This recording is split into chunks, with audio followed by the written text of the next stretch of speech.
konstitusyon na yan. Yun ang masusunod. Hindi ang karamihan. Hindi ang sambayan ng Pilipino. Which is nakikita naman po natin sa mga kilos at galaw nila.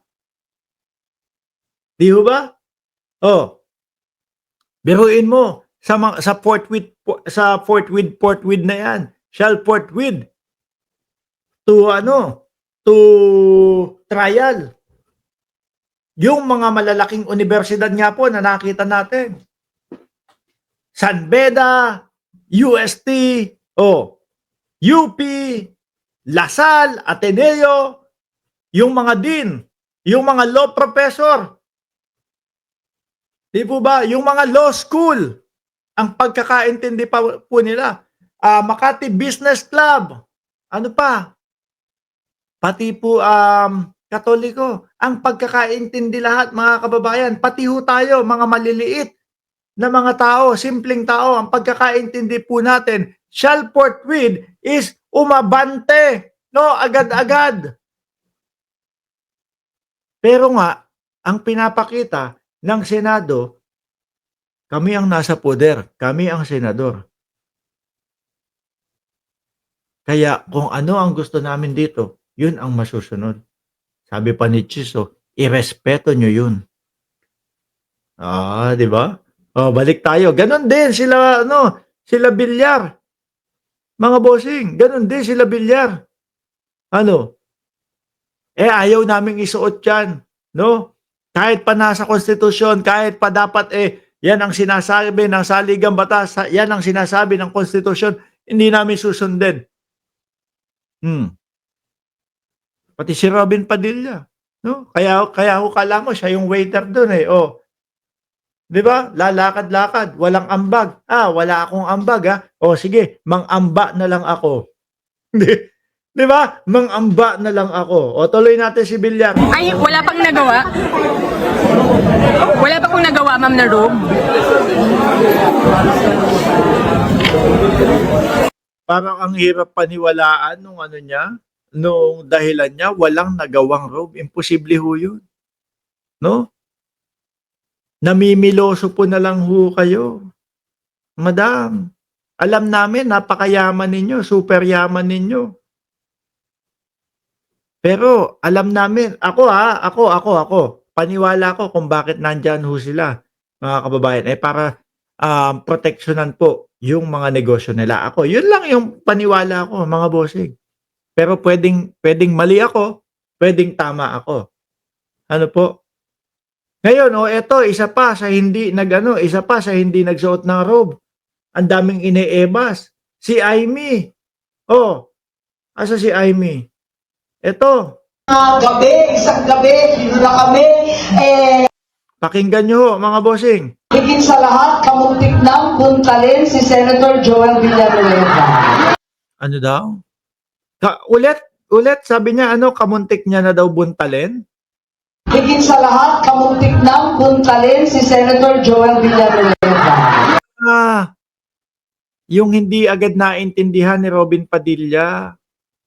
No? Sabi ni Robin Padilla, parang hindi sumusunod sa script si Villanueva.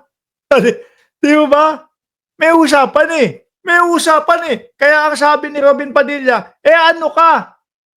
Bakit iba yata? Yung na-realize niya, naku, pakunyari lang pala yun. Akbayan na, okay na ulit. Di ba? Kasi mga nagkakampi-kampihan po sila, mga kababayan. At etong si Cheese naman, ang tingin ko kung bakit natatakot, dahil gustong manatili bilang Senate President, mga kababayan. Sa kanya na yung posisyon Ayoko nang maalis dito bilang isang Senate President.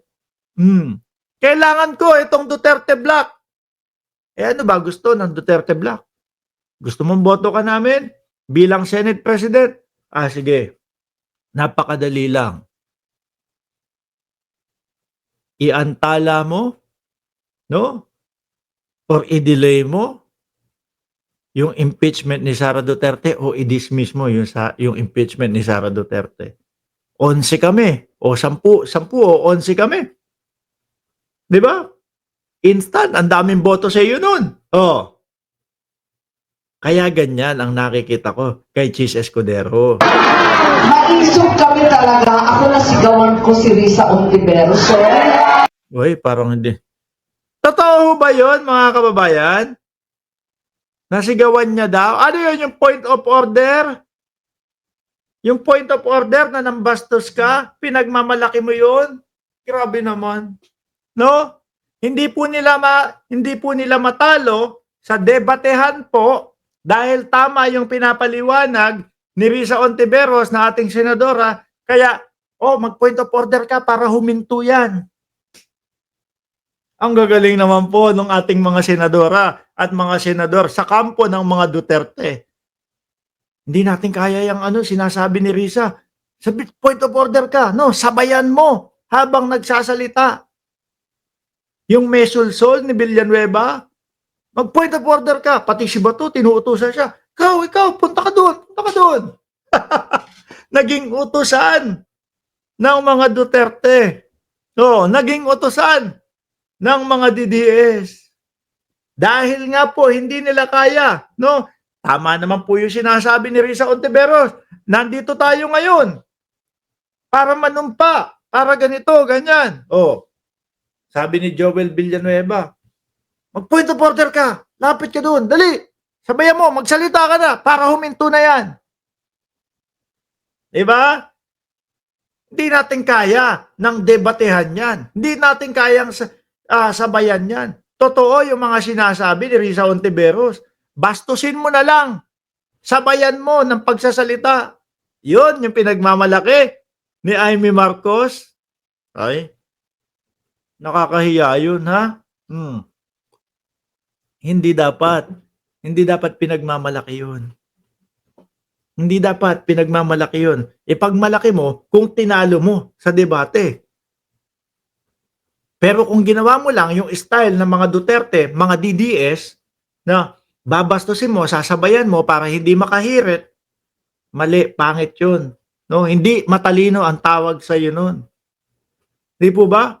Tapos kapag sila na, tatanungin sila na, naiipit sila sa mga tanong. Naku po, sasagot yan na pagkalayo-layo mga bossing, kagaya ni Chis Escudero. Chis Escudero, Senator, sabi po doon sa konstitusyon, shall forthwith. Si Nise, si Martin Romualdez. Iba ang sinagot, iba ang sinise. Hindi naman po kami kagaya ng mga congressman na sunod-sunuran doon sa kanilang speaker. Kaya agad-agad sila. Nakita niyo po ugali ng mga senador po natin, yung 18. Di ba? Nung 18, mga kababayan. May sinasabi pa.